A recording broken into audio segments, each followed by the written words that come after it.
চিন্তামণি পকর সদ্ম সুকল্প ভিক্ষ লক্ষা ভিতেষু সুরভিরভিপালয়ন্তম লক্ষ্মী সহস্র শতসম্ভ্রমসেব্যমানম গোবিন্দম আদিপুরুষম তমহং ভজামি। বন্দে অহং শ্রীগুরো শ্রীযুতপদকমলম শ্রীগুরুন বৈষ্ণবাংশ্চ শ্রীরূপং সাগ্রজাতং সগণ রঘুনাথান্বিতং তং সজীবং সাদ্বৈতং সাবধূতং পরিজন সহিতং কৃষ্ণ চৈতন্য দেবম শ্রী রাধা কৃষ্ণ পাদং সহগণ ললিতা শ্রী বিশাখান্বিতাংশ্চ নমো ওং বিষ্ণুপাদায় কৃষ্ণ প্রেষ্ঠায় ভূতলে শ্রীমতে ভক্তি বেদান্ত স্বামী নিতি নামিনে। নমস্তে সারস্বতে দেবে গৌরবাণী প্রচারিণে নির্বিশেষ শূন্যবাদী পাশ্চাত্য দেশতারিণে। জয় শ্রীকৃষ্ণ চৈতন্য প্রভু নিত্যানন্দ শ্রী অদ্বৈত গদাধর শিবাসাদি শ্রী গৌরভক্তবৃন্দ। হরে কৃষ্ণ কৃষ্ণ কৃষ্ণ হরে হরে হরে রাম রাম রাম হরে হরে। ওং নমো ভগবতে বাসুদেবায় ওং নমো ভগবতে বাসুদেবায় ওং নমো ভগবতে বাসুদেবায়। নারায়ণং নমস্কৃত্য নরং চৈব নরোত্তমং দেবীং সরস্বতীং ব্যাসং ততো জয়ং উদীরয়েৎ। তমাদিদেবং করুণানিধানং তমালবর্ণং সুহিতাবতারং অপার সংসার সমুদ্র সেতুং ভজামহে ভাগবত স্বরূপম। গ্রন্থরাজ শ্রীমদ্ ভাগবত মহাপুরাণ ষষ্ঠ স্কন্দ সপ্তম অধ্যায় আজকে ৩১তম শ্লোক থেকে আমরা আলোচনা করব। বিশেষ তিথি, বিশেষ দিন, অক্ষয় তৃতীয়া। আজকে যে কোনো কাজ, যে কোনো পর্ব, যে কোনো দান অক্ষয়। যদিও বলা যায় যারা আমরা বৈষ্ণব ধর্ম গ্রহণ করেছি, আমাদের এই ভাগবত ধর্ম, নাম জপ, ভগবানের এও অক্ষয়, এটাও অক্ষয় হয়ে থেকে যাচ্ছে। ভগবান গীতায় বলেছেন, নেহাবি ক্রমণা সহস্তি পত্তাবায় ন বিদ্যতে স্বল্পমপস্য ধর্মস্য ত্রায়তে মহত ভয়া। আমার প্রতি ভক্তি যোগের সেবা ক্ষয় ব্যয় নেই, এটাও অক্ষয়। তাই যারা নিয়মিত ভগবানের সেবা, পূজা, নাম জপ, ভাগবত পাঠ, তাদের সব কিছু অক্ষয় থাকছে। তবে কর্মকাণ্ডী জগতে যারা পূজা অর্চনা কিছু করে না, তাদের জন্য একটা বিধান একটা একটা একটা একটা কি বলা যায়, উৎসাহ উৎসাহ উদ্দীপনা দেওয়া হয় যে হ্যাঁ, অক্ষয় থাকলো, আপনার কাজ আজকে অক্ষয়। আর সেটাকে কেন্দ্র করে প্রচুর দান ধ্যান করেছেন লোকে আজকে, অন্নদান আর গীতা দান প্রচুর। আর আমি তো রয়েছি ঢাকাতে, ঢাকা স্বামীবাগে মন্দির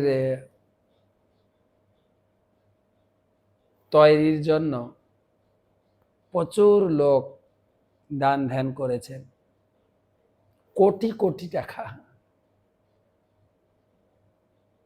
মানুষের ভিতরে এটা একটা কাজ করে, অক্ষয় তৃতীয়াতে দান করতে হয়, অক্ষয় তৃতীয়াতে যে যার যত ঋণ আছে মিটাতে হয়, এবং সবার সঙ্গে একটা অক্ষয় সম্পর্ক, সবার সঙ্গে ভালো সম্পর্ক, যেন প্রত্যেকের এই যে সম্পর্কটা অক্ষয় থেকে যায়। তাই আজকের দিনে ভাগবত পাঠটাও অক্ষয় থাকবে। সকালে গীতা শুনেছেন, ভাগবত পাঠ অক্ষয়। তো আলোচনা প্রসঙ্গ ওই একটাই চলছে,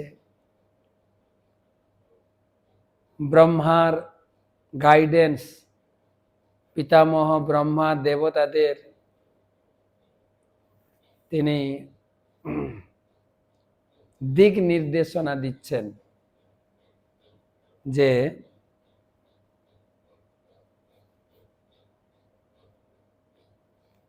এই গুরু বৃহস্পতির চরণে অপরাধের দরুন তোমরা যে পরাজিত হয়েছ, শক্তিহীন হয়েছ, রাজ্যচ্যুত হয়েছ, স্বর্গচ্যুত হয়েছ, তোমাদের একটা সলা পরামর্শ দিচ্ছি। কি না, ত্বষ্টার পুত্র বিশ্বরূপকে নিয়ে এসে যজ্ঞ করো। বিশ্বরূপ যদিও অসুরদের পক্ষপাতিত্ব, তোমাদের এটা সহ্য করবে। কিন্তু আমি আগের ক্লাসগুলিতে বলেছি, বিশ্বরূপের মা হচ্ছেন অসুর পক্ষে, বাবা হচ্ছেন দেবতাদের পক্ষে।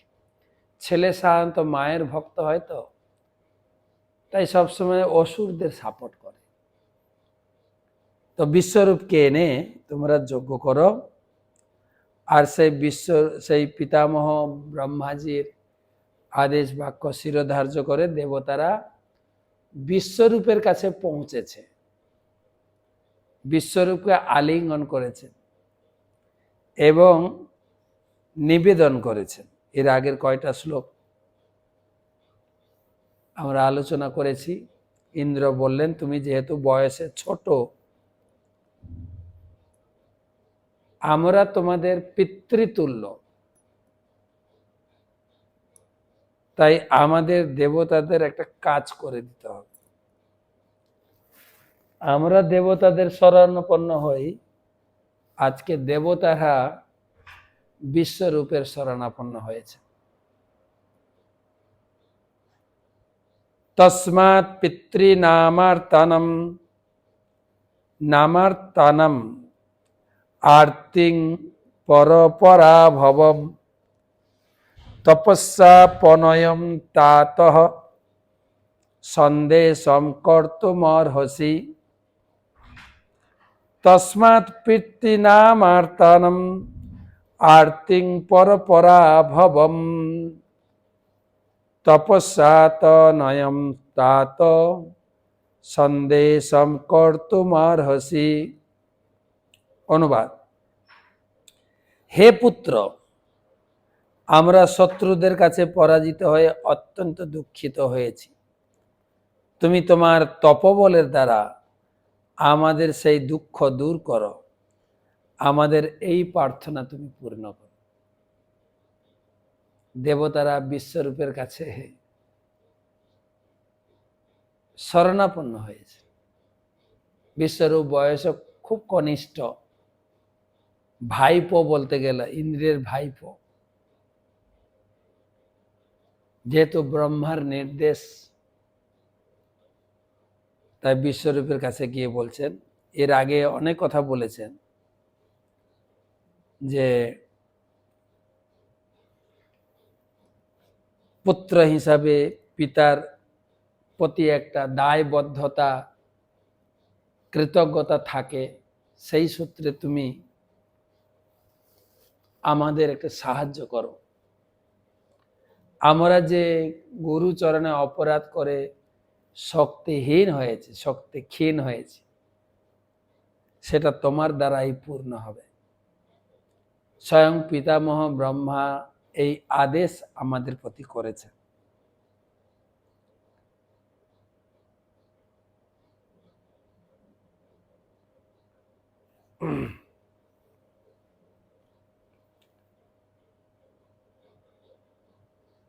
আমরা শত্রুদের কাছে পরাজিত হয়ে অত্যন্ত দুঃখিত হয়েছি। তুমি তোমার তপস্যার বলের দ্বারা আমাদেরকে শক্তিতে উজ্জীবিত করো। বৃণীমহে তপোধ্যায়ম ব্রহ্মিষ্টং ব্রাহ্মণম গুরুম যথাঞ্জসা বিজেষ্যাম শপথনাম তব তেজসা। বৃণীমহে তপোধ্যায়ম ব্রহ্মিষ্টং ব্রাহ্মণম গুরুম যথাঞ্জসা বিজেষ্যাম শপথনাম তব তেজসা। তুমি যেহেতু পূর্ণরূপে পরম ব্রহ্মকে জেনেছ, তাই তুমি একজন আদর্শ ব্রাহ্মণ এবং সমস্ত বর্ণের গুরু। তুমি এই পৌরোহিত্য কাজটা দায়িত্ব নাও। গুরুদেব এই যজ্ঞের যজমান, দায়িত্ব তোমাকে করতে হবে। আমরা তোমাকে আমাদের গুরু ও পরিচালক রূপে বরণ করছি। আমাদের গুরুর পদ গ্রহণ করো, যাতে তোমার তপবলের ফলে আমরা অনায়াসে শত্রুদের পরাজিত করতে পারি। যদিও বিশ্বরূপ বয়সে ছোট, আমরা আগেও আলোচনা করেছি গুরুজনদের সম্মান করা উচিত। গুরু তিন দিক থেকে মানা হয়: জ্ঞানে গুরু, বয়সে গুরু, পদে গুরু।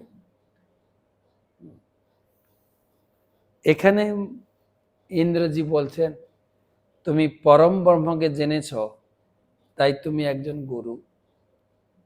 যেই কৃষ্ণ তত্ত্ববেত্তা সেই গুরু হয়। যিনি ভক্তিতে উন্নত, ভগবানের সেবায় উন্নত, সেই গুরু। আমাদের বেশ কয়েকদিন মায়াপুরে গুরু মহারাজের ব্যাস পূজা, বা আমরা বিশাখাপত্তনমে গুরু মহারাজের সেই ক্লাসে শুনছিলাম। গুরু মহারাজ বলছেন, আমি তোমাদের দীক্ষা দিয়েছি, সেই সঙ্গে তোমাদের দীক্ষা গুরু, শিক্ষা গুরু আমি। সেই সঙ্গে যারা আমার সিনিয়র শিষ্য রয়েছেন, তাদের কাছ থেকেও তোমরা শিক্ষা নাও, তাদেরকেও তোমরা গুরু রূপে, শিক্ষা গুরু রূপে গ্রহণ করো। দীক্ষা গুরু একজন, শিক্ষা গুরু অনেকজন হতে পারে। তো ব্রহ্মার নির্দেশে এখানে ইন্দ্র বিশ্বরূপকে গুরু পদে বরণ করছে। ন গর্হয়ন্তি হার্তেষু যবিষ্টাঙ্ঘ্র বিভাদনম ছন্দেভ্যন্যত্র ন ব্রহ্মণ বয়োজ্যৈষ্ঠস্য কারণম। ন গর্হয়ন্তি হার্তেষু যবিষ্টাঙ্ঘ্র বিভাদনম ছন্দভ্য অন্যত্র ন ব্রহ্মণ বয়োজ্যৈষ্ঠস্য কারণম। দেবতারা বললেন, আমাদের কনিষ্ঠ বলে তুমি কোনো নিন্দার আশঙ্কা করো না। কেউ হয়তো বলতে পারে বাচ্চা ছেলে আবার ইন্দ্রিয়ের গুরু হয়ে গেল? হ্যাঁ, পুত্রের সমান সে আবার গুরু না, এরকম বৈদিক মন্ত্রের ক্ষেত্রে এরকম শিষ্টাচার প্রযোজ্য নয়। এই পারমার্থিক জগতে এই নিয়ম চলে না। যেরকম মহাপ্রভু যখন পুরীতে ছিলেন, তিনি সকালে বাহ্যকীর্ত করতে যাবেন, জিহ্বাটাকে দড়ি দিয়ে টেনে কানে বেঁধেছেন, টেনে। তো গোপাল 5 বছরের শিশু। গোপাল বলছে, প্রভু আপনার জিহ্বাকে এরকম টেনে রেখেছেন কেন? বলছে, আমার জিহ্বা তো সবসময় হরি নাম করে, কিন্তু আমি তো বাহ্যকীর্ত করতে যাচ্ছি, তো সেখানে অপবিত্র জায়গায় ভগবানের নাম করাটা ঠিক হবে না, সেই জন্য আমি জিহ্বাটাকে বেঁধে রেখেছি। গোপাল বলছেন, সে কি প্রভু, যদি আপনার বাহ্যকীর্ত করতে করতে কোনো অঘটন ঘটে যায়, দুর্ঘটনা ঘটে যায়, তাহলে তো কৃষ্ণ নাম বিনা আপনার জীবন ত্যাগ হয়ে যাবে, সেটা তো অমঙ্গল, মনুষ্য জীবনের লাভ তো হলো না। হ্যাঁ, গীতায় বলা হয়েছে, অন্তকালে চ মামেবম স্মরণ মুক্তা কলেবর য প্রয়াতি সমাদ ভাবম জাতি নাস্তত্র সংশয়। মৃত্যুর সময় যে আমার নাম উচ্চারণ করে, আমার স্মরণ করে দেহত্যাগ করে, সে পরম পদ লাভ করে। তো আপনি নাম বন্ধ করবেন না, নাম চলতে থাকে। নাম কখনো অপবিত্র হয় না, বরং অপবিত্র স্থানকে পবিত্র করে। মহাপ্রভু বিচার করলেন, গোপাল তো ঠিক বলেছে, ইনকেস যদি আমার বাথরুমে কিছু হয়ে যায় তাহলে, তাই তুমি আমার গুরু। তাই গোপাল থেকে নাম হয়ে গেল গোপাল গুরু। চৈতন্য দেবেরও গুরু হয়ে গেল, সবাই তাকে গোপাল গুরু বলে ডাকতেন। আর খুব বিখ্যাত ব্যক্তি ছিলেন। মহাপ্রভু তাকে গুরু পদে আসীন করেছেন এই জন্যই, রাধাকান্ত মঠের দায়িত্বে ছিলেন, খুব বিখ্যাত গোপাল গুরুর কথা আমি আজকে আর বলছি না। তো সেই কথা মনে পড়ে গেল। ইন্দ্রাদি বলছেন, তুমি বয়সে ছোট বলে আমরা তোমাকে যে গুরু পদে গ্রহণ করছি, তো কেউ তোমাকে নিন্দা করবে বলে মনে করছো? না, কেউ নিন্দা করবে না। কেন, বৈদিক বা পারমার্থিক জগতে যে জ্ঞানে বড় সেই গুরু। যেই মহাপ্রভু শিল প্রভুপাদ একটা শ্লোক দিয়েছে, যেই কিবা বিপ্র কিবা ন্যাসী শূদ্র করে নাই, যেই কৃষ্ণ তত্ত্ববেত্তা সেই। মহাপ্রভুর আরেকটা আচরণ এই দক্ষিণ ভারতে আমরা আলোচনা করছিলাম। মহাপ্রভু সন্ন্যাসী, রামানন্দ রায়ের কাছ থেকে কথা, গৃহস্থ রামানন্দ রায়ের কাছ থেকে তিনি কৃষ্ণ কথা শুনছিলেন। ঠিক গরুর মতো প্রশ্ন করছেন, রামানন্দ রায় উত্তর দিচ্ছেন। অপূর্ব বর্ণনা মহাপ্রভুর যে আচরণ, যেই কৃষ্ণ তত্ত্ববেত্তা সেই গুরু হয়।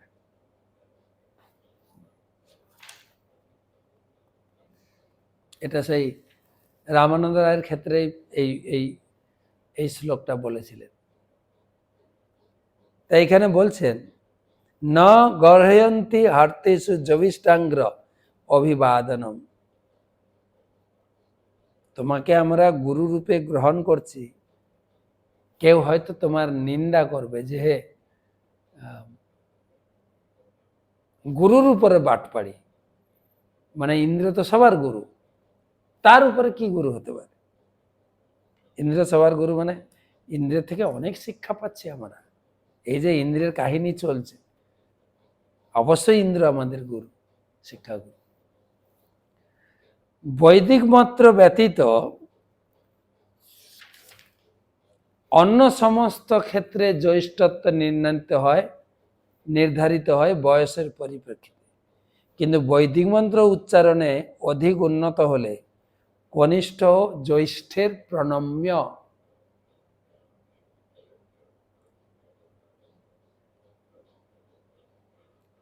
অতএব যদিও সম্পর্কের দিক দিয়ে তুমি আমাদের কনিষ্ঠ, তবুও তুমি আমাদের পুরোহিত হবে, এই জন্য কোনো সংকোচ করো না। তোমাকে আমরা গুরুর ব্যবহার করছি। বলা হয় বিদ্যাত্তং বয়সা বিনা, প্রভুপাদ লিখছেন বয়সে বড় না হলেও জ্যৈষ্ঠ হওয়া যায়। কেউ যদি জ্ঞানে বরিষ্ঠ হয় তাহলে বয়সে জ্যৈষ্ঠ না হলেও সে জ্যৈষ্ঠ। আর এখানে ইন্দ্র সেই কথাটাই তুলে ধরেছিলেন। নিচাদ অপি, তো অনেক কিছু শিক্ষা লাভ করার রয়েছে। অনেকে বলেন, আমি প্রচার করতে গেলে, জানেন আমার এই ছোট্ট ছেলেটা আমাদেরকে সকলকে ভক্তি পথে নিয়ে এসছে। আচ্ছা কিভাবে? না, ছোট থেকেই আমিষ খেতে চায় না, নিরামিষ খায়, আর মন্দিরে যায় যেতে যেতে, তার জন্যই আমাদের মন্দিরে যাওয়া হয়। ধীরে ধীরে মন্দির থেকে মালা গ্রহণ করলাম, আর এখন ভক্ত হয়ে গেছি এই বাচ্চাটার জন্য। আমি যে বাচ্চাটা হচ্ছে আপনাদের গুরু, বর্তম প্রদর্শক গুরু, এর মার্গ দেখিয়েছেন আপনাদের। হ্যাঁ, শাস্ত্রে বলা হয়েছে কেউ যদি আগের জন্মে তার ভক্তি সম্পূর্ণ না করতে পারে, সে পরে ভক্ত বাড়িতে জন্মগ্রহণ করে। এই আগে ভক্ত ছিল, আমাদের সকলকে উদ্ধার করার জন্য আবার এসেছেন। যেরকম ছিল প্রভুপাদ, ছিল জয়পতাকা স্বামী গুরু মহারাজকে বলেছেন যে তুমি চৈতন্য মহাপ্রভুর পার্শ্বদ ছিলে, শুধু আমাকে কৃষ্ণ ভক্তিতে সাহায্য করার জন্য তুমি আমেরিকায় জন্মগ্রহণ করেছ। আর উপলব্ধি করা যায় কিন্তু যে চৈতন্য মহাপ্রভু বাংলায় আবির্ভূত হয়েছিলেন, তুমি চৈতন্য মহাপ্রভুর পার্শ্ব ছিলে, বাঙালি ছিলে। বাঙালি সবকিছু, খাওয়া পড়া, ঘুমানো, কথা বলা, কালচার খুব প্রিয়। তো এখানে সেই আলোচনা রাখছি। কয়েকটা প্রশ্ন এসেছে।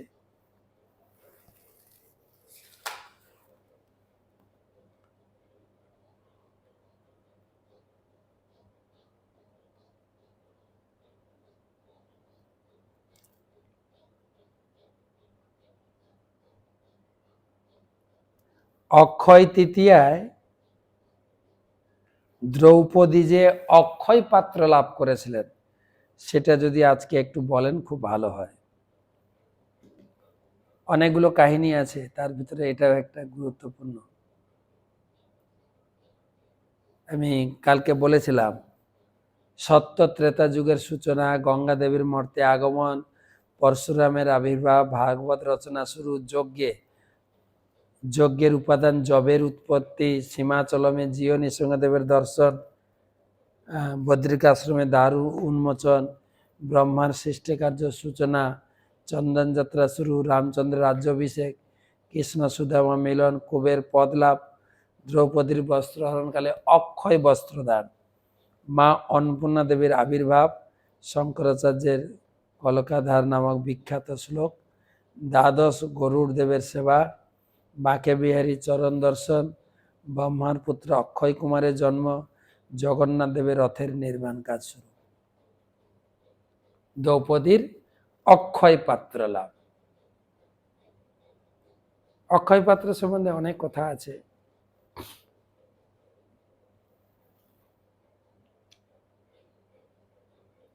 সেই ভগবান পঞ্চপাণ্ডবের জন্য কামবনে সুন্দর বৈভব প্রাসাদ বানিয়ে দিলেন। পঞ্চপাণ্ডবের সঙ্গে দ্রৌপদী এবং কুলগুরু বশিষ্ঠ, ধৌম ঋষি ছিলেন। ধৌম ঋষি প্রতিদিন যজ্ঞ করতেন, আর যুধিষ্ঠির মহারাজ যজ্ঞের জন্য সমস্ত সামগ্রী প্লাস প্রচুর অতিথি সেবা করতেন। তিনি তো বনবাসে রয়েছেন, অতিথি সেবা করবেন কি করে?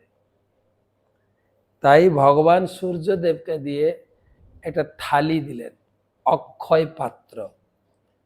অক্ষয় পাত্রটা দিলেন তিনি দ্রৌপদীকে, বললেন, দ্রৌপদী, এই অক্ষয় পাত্র থেকে তুমি যখন আর যে পরিমাণ যে আইটেম খাবার চাইবে এই পাত্র তোমাকে সাপ্লাই দেবে। যত জনের খাবার, লাখো কোটি খাবার কমবে না, কিন্তু শর্ত একটা, তোমার খাওয়া হয়ে গেলে এই পাত্র থেকে আর সেদিনের জন্য কোনো খাবার আসবে না। এই কন্ডিশন ছিল। একবার দুর্বাসা মুনি গেছিলেন, দুর্বাসা মুনি গেছিলেন না, দুর্বাসা মুনিকে পাঠানো হয়েছিল। দুর্বাসা মুনি হস্তিনাপুরের দরবারে এসেছিলেন এবং দুর্যোধন অনেক কূটনীতি করে দুর্বাসা মুনির সেবা করেছে, সেবা করে তাকে সন্তুষ্ট করেছে। আর দুর্বাসা মুনি সন্তুষ্ট হয়ে বলছেন, তুমি কিছু বর চাও। তখন দুর্যোধন বলছেন, আপনার কৃপায়, আপনার আশীর্বাদে আমি খুব সুখে আছি, আমার ভাইরা খুব দুঃখে আছে। যদি আপনি একটু আমার ভাইদের কৃপা করতেন, ভাইদের সেই বনবাসে তাদেরকে যদি একটু দর্শন দিতেন। হ্যাঁ ঠিক আছে, তোমার ইচ্ছা পূর্ণ করব বলেছে, আমি যাব। বলছে কখন যাবেন আমি একটু বলে দিচ্ছি, সময় বুঝে না গেলে, তারা তো জঙ্গলে থাকে, তো বনবাসে থাকে, দ্রৌপদীর খাওয়ার পরে আপনি পৌঁছাবেন। তো দুর্বাসা মুনি পৌঁছে গেছেন। দুর্বাসা মুনি একা হাঁটেন না, কেউ বলে 10,000 শিষ্য, কেউ বলে 60,000 শিষ্য নিয়ে হাঁটে। যাই হোক, 10,000ও কম নাকি। গিয়ে যুধিষ্ঠির মহারাজের দরবারে পৌঁছেছেন। যুধিষ্ঠির মহারাজ ভীষণ খুশি, এত অতিথি আজকে। আমাদের বাড়িতে অতিথি এলে আমরা বিরক্ত হই, যুধিষ্ঠির মহারাজ খুব খুশি হয়েছে, এত অতিথি সেবা করার সুযোগ। সবাইকে আসন দিয়েছেন বসতে, স্বাগত জানিয়েছেন, দুর্বাসা মুনি পদধৌত করেছেন। তারপর হাত জোড় করে বলছেন, ঋষিবর, আপনি আদেশ দিন, আপনার ভোজনের ব্যবস্থা করি। দুর্বাসা মুনি বলছেন, ঠিক আছে, তুমি ব্যবস্থা করো, আমরা একটু স্নান করে আসি। স্নান করতে গেছে। যুধিষ্ঠির মহারাজ ভীষণ খুশি হয়ে ঘরে ঢুকেছেন, আনন্দের সহিত দ্রৌপদীকে বলছেন, আরে কি বলবো, ভগবানের কি দয়া, ভগবানের দয়া আমার উপরে বর্ষিত হয়েছে। আজকে 10,000 অতিথি সেবা করব, তুমি ঝটাপট রেডি করো। দ্রৌপদী তো কিছুই বলছে না, একদম পাথরের মতো দাঁড়িয়ে আছে। আরে তুমি, তোমার মুখে কোনো আনন্দ নেই, কি ব্যাপার, কি চিন্তা করছো তুমি? বলছে আমার খাওয়া হয়ে গেছে। বলছে হ্যাঁ, তাহলে কি হবে? মাথায় হাত যুধিষ্ঠির মহারাজের। আর পাণ্ডব প্রাণ ভগবান কৃষ্ণকে স্মরণ করেছেন দ্রৌপদী। কৃষ্ণ কৃষ্ণ কৃষ্ণ, কৃষ্ণ এসে গেছে। বলছে বোন, তুমি আমাকে ডাকলে এখন হঠাৎ, কোনো ভালো মন্দ রান্না করেছো বুঝি, ভাইকে ডাকলে? বলছে না, বিপদে পড়েছি। বলছে কিসের বিপদ? বাড়িতে 10,000 অতিথি, দুর্বাসা মুনি শিষ্য সহ। তাহলে না, তাদের সেবা করব কি করে, আমার খাওয়া তো হয়ে গেছে। কিন্তু বলছে, ভগবান কৃষ্ণ বলছে আমার খিদে লেগেছে তো এখন, তাহলে 10,001 আগে আমাকে খেতে দাও। বলছে কৃষ্ণ, তুমি মজা করো না তো, এত বিপদের মধ্যে তুমি আবার মজা, ঠাট্টা মজা করছো। বলছে ঠাট্টা মজা কিসের, কিছু খাবার নাই, বলছে তুমি খাবার চাইছো। বলছে দেখো না পাত্রে কিছু আছে কিনা। আপনারা জানেন, এক কোনা শাক লেগেছে, এক দানা প্রসাদ, ওইটা দিয়েছেন, কৃষ্ণ মুখে দিয়েছে। আর কৃষ্ণ তার উদর পূর্তি হয়ে গেছে, পেট ভরে গেছে, ঢেকুর আসছে। তখন কৃষ্ণ বলছেন যুধিষ্ঠির মহারাজকে, ঠিক আছে, বাড়িতে সমস্ত কিছু প্রস্তুত, আপনি দয়া করে ঋষিবরকে ডাকতে পাঠান। তো ভীমকে পাঠিয়েছেন। ভীম দূর থেকে বলছেন, ঋষিবর, ঋষিবর, দুর্বাসা ঋষি, আপনি চলে আসুন, আমাদের বাড়িতে সমস্ত কিছু ভোজনের, ফিস্টের বন্দোবস্ত হয়ে গেছে। হঠাৎ দুর্বাসা মুনি দেখছেন পেটটা ভারী ভারী লাগছে। তো সবাই যে তোমাদের ক্ষুধা লেগে, বলছে না, হঠাৎ পেটটা ভরে গেল। বুঝতে, তাহলে কি হবে? যুধিষ্ঠির মহারাজ খুব অতিথিপরায়ণ, অনেক কিছু ব্যবস্থা করেছেন, ভোজনের ব্যবস্থা, রান্না বান্না। দ্রৌপদী স্বয়ং লক্ষ্মী, তো এখন না খেতে পেলে তো বেউজ্জতি হবে। তো এখান থেকে বলছে, এখান থেকে আমরা পালিয়ে যাব। ভীমকে হাত নেড়ে বলছে, ভীম। আর ভীম বলছেন, ঋষিবর, ভীম, আজকে ভোজন করব না, আমরা সবাই চলে যাচ্ছি, পরে আসবো। ওখানে হাত নেড়ে ওখান থেকে চলে গেল। ভীম এসে খবর দিলেন, এদের আশ্বস্ত। তো এই অক্ষয় পাত্রের অনেক কাহিনী আছে। তো আজকে আর বেশি এগোবো না ক্লাসে, আজকে এই পর্যন্ত রাখি। সারাদিন অনেক অনুষ্ঠান গেছে, ঠাসা ভিড় স্বামীবাগ মন্দিরে। কালকে আবার এখান থেকে ক্লাস দেব। শুভরাত্রি।